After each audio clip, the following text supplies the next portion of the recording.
Charge up time for the cell phone battery. I'm gonna let this go for maybe 40 minutes, 45 minutes, freshen up, and then take a trip into town.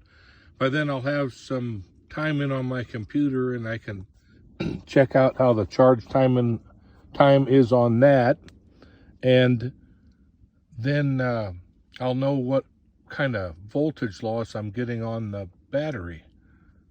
Or at least I'll have some little idea. Thank you. Preparing breakfast, steak. I'm gonna have plain yogurt and coffee. And I believe avocado. We'll see how ripe it is.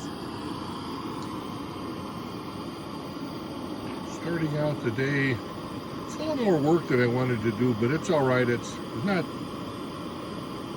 keeping with my ridiculous carbohydrate diet that I have to get rid of. The steak, protein, I don't know what they call that. At any rate, I'll show you the finished product here in a couple of minutes. There only seems to be one flame setting for this burner, the cooker. They don't recommend putting a pan or any kind of shield between that fry plate they have right there and what you're cooking. I don't know what that's about. I think it has to do with heat transfer.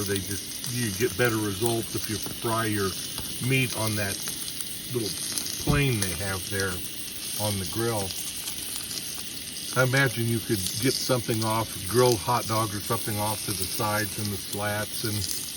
But at any rate, it takes a little bit longer to cook it the way I like it with this setup. The cast iron is pretty thick, so the heat transfer is a little slow. The edges get a little cooked because of the flame keeps biting up around it. Interesting steak morning. Finished product. The avocado is a little green, not too bad. Not real crunchy, just not the way I really like it. Steak is rare, medium rare, and I have a cup of coffee with quite a bit more half and half than I planned on putting in it, but we'll see what happens. I'll do maybe half that down, put more coffee into it.